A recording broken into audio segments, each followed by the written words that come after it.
The Khashoggi murder that took place in the Saudi Arabia consulate in Istanbul earlier this year has left many questions unanswered. On Tuesday morning, CIA Director Gina Haspel briefed a small group of lawmakers on the investigation. RT's Sara Montes de Oca joins us with more. So, Sara, did these top officials get the answers from the briefing they've been looking for?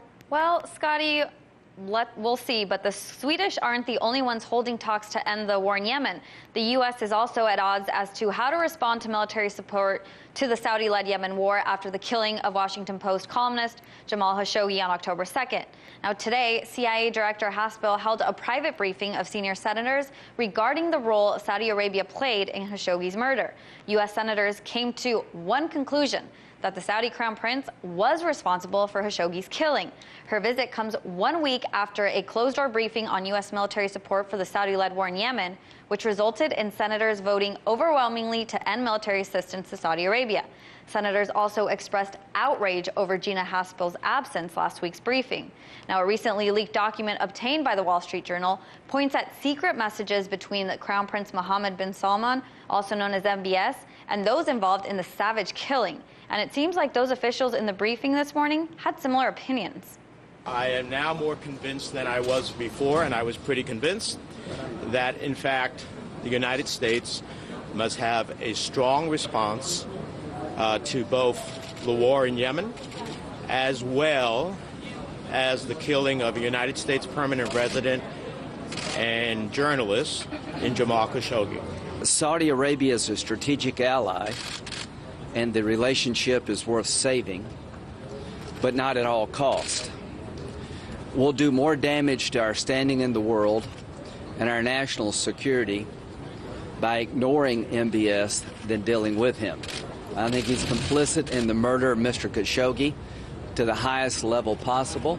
I have zero question in my mind that the Crown Prince, MBS, ordered the killing, monitored the killing, knew exactly what was happening, planned it in advance. Kentucky Senator Rand Paul, who was not in the briefing, told reporters that he didn't even know about it until he read about it in the media. He said that the information from intelligence needs to be shared widely. Senator Paul took to Twitter to ask, why shouldn't every senator know what's going on? The deep state wants to keep everyone in the dark. This is just ridiculous. He later told reporters that he's concerned about the administration's statements that say there's no direct evidence. Meanwhile, President Trump continues to dismiss reports indicating that MBS himself was involved in the killing. And since then, he has sanctioned 17 Saudi nationals for their alleged involvement. Last week, when reporters asked U.S. Secretary of State what he believed, he echoed Trump's comments. You believe I've read every piece of intelligence, unless it's come in the last few hours. I think I've read it all. There is no direct reporting connecting the Crown Prince to the order to murder Jamal Khashoggi. And that's all I can say in an unclassified setting. Senator Lindsey Graham said that both Secretary of Defense James Mattis and Secretary of State Mike Pompeo are following Trump's lead. And if there's one take from this morning's briefing, it's how to move forward. But can the U.S. move forward and separate its relationship with Saudi Arabia? And now we turn to Healy Baumgardner, international advisor and energy consultant, has been following this from the very beginning. Okay, so Healy, you've heard, obviously, once again, Khashoggi's name is up already, back into the headlines again. So what is the significance of CIA Director Gina Haspel briefing certain Senate leaders on the killing of Jamal Khashoggi?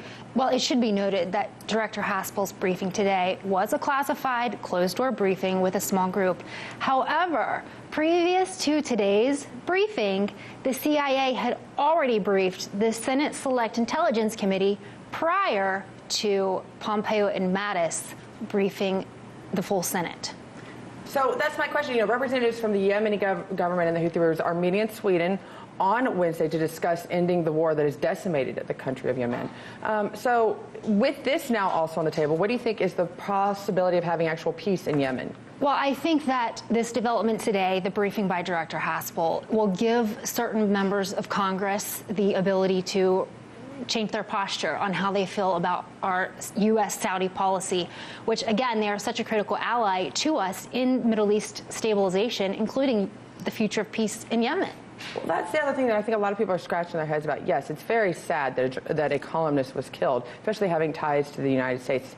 But should we let the death of one columnist actually affect all of our foreign policy that we've been doing, or is there a bigger picture here? Well, I think that if we're going to be discussing the death of one columnist, we should also be discussing the deaths of many other journalists in many other countries as well. So this is an unfortunate international incident. It is obviously a very awful narrative for the Kingdom of Saudi Arabia, but our number one goal is to maintain peace in the Middle East, and Saudi is a critical ally, and it's key for U.S. national security to maintain those relations. Do you feel like the Saudis are being completely honest with the American government right now? Supposedly you have the Turkey has released tapes of it, and so they've released it around the world. You've also, you do have these senators that come out of these briefings saying, I have no doubt. So somewhere there seems like to be some failure to communication.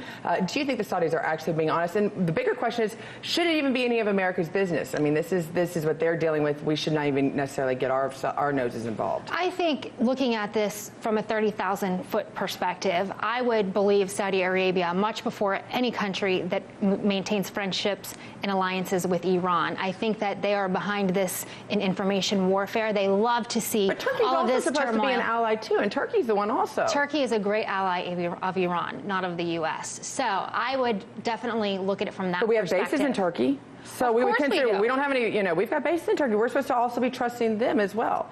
Once again, it's a bunch of chaos. Why is it so important that the United States has to get involved on this issue? Now, what about Yemen? Is a whole other issue. People are dying. We have to diminish Iran's participation in inflaming terrorism in the Middle East. That's critical, and that's what our role is in maintaining positive relations in that part of the world. Okay, so what do you make of Iran praising the prospects? Iran is actually praising the prospects of peace of Yemen. Doesn't it help everybody if we do find peace in this area? I think I would call it hypocrisy at its finest, since they're the ones who were behind the whole unrest in Yemen to begin with.